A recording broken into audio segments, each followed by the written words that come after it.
भीमराव अंबेडकर, अंबेडकर मूर्ति, संविधान के जन्मदाता, संविधान के कर्ता धर्ता और उन सब के मानने वालों के चहीते, दलित, एससी, एसटी, अनुसूचित जाति के मार्गदर्शक कह सकते हैं आप।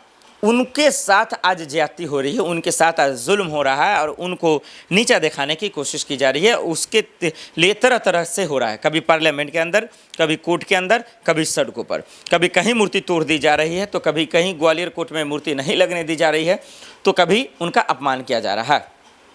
इस साजिश को, इस राजनीति को जरा बारीकता से समझिएगा और समझिएगा कि आखिर किसी कोर्ट में, किसी जगह पे, किसी उस एजुकेशनल फील्ड पर या संस्था पर या मंच पर जब अंबेडकर जी की बहस होती है या उनको लेकर चर्चाएं होती है या उनको लगाने का, स्मारक लगाने की बात होती है, तो कैसे इस अंधभक्तों की, आरएसएस गुंडों की, संघियों की जो है मानसिकता जो है तिलमिला जाती है। ये कैसे घबरा जाते हैं और बिलबिला उठते हैं, क्योंकि ये अंबेडकर जी को ऊपर से कहते तो हैं कि अच्छे हैं देश के लिए, क्या अंदर से मानते ही नहीं हैं। इनके दिमाग में बीमारी नहीं, कीड़ा भरा पड़ा है। इसका इलाज हम करेंगे, आज ज़रा सा आपको बताने की कोशिश करेंगे। आइए सुनिए, सवाल ये है, सबसे पहले अंबेडकर जी का विरोध हो क्यों रहा? अंबेडकर जी की मूर्ति को ना मानने वाले लोग कौन हैं?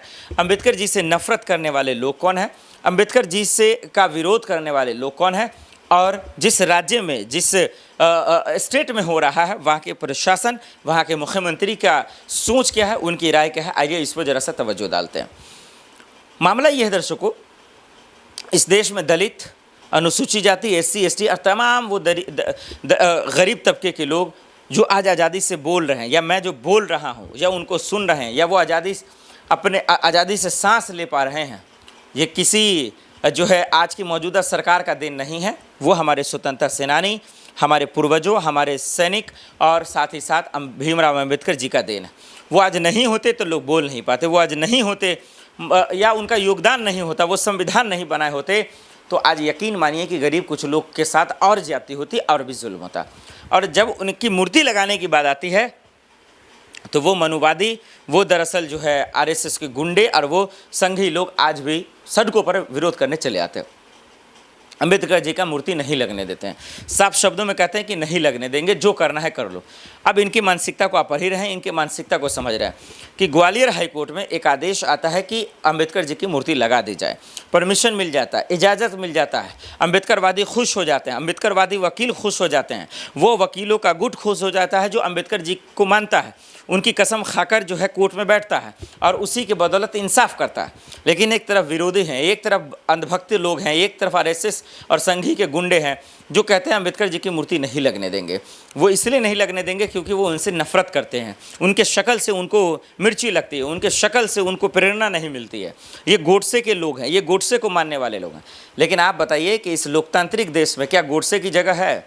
इस लोकतांत्रिक देश में क्या अंबेडकर के विरोध करने वालों की जगह है? नहीं है। इन सब की जगह कहाँ है? जेल में है दर्शकों। और सबसे पहले जेल कौन जाएगा? जो अंबेडकर जी का विरोध कर रहा है, जो लोकतंत्र, जो संविधान का विरोध कर रहा है, जो कैमरे पे कुछ कह रहा है, पर्दे के पीछे कुछ कह रहा है, कभी कभी कैमरे पे भी कह रहा है कि हाँ हम नहीं लगने देंगे मूर्ति, तभी प्रशासन चुप है, मुख्यमंत्री चुप है। इसके पीछे की साजिश और सियासत का खेल समझाते हैं वो कोई और गुंडा नहीं, वकील अनिल मिश्रा। अनिल मिश्रा खुल्लम खुल्ला कह रहा है कि भाई साहब हम अंबेडकर जी की मूर्ति नहीं लगने देंगे, कोई ये कोर्ट है, ये धर्मशाला नहीं है।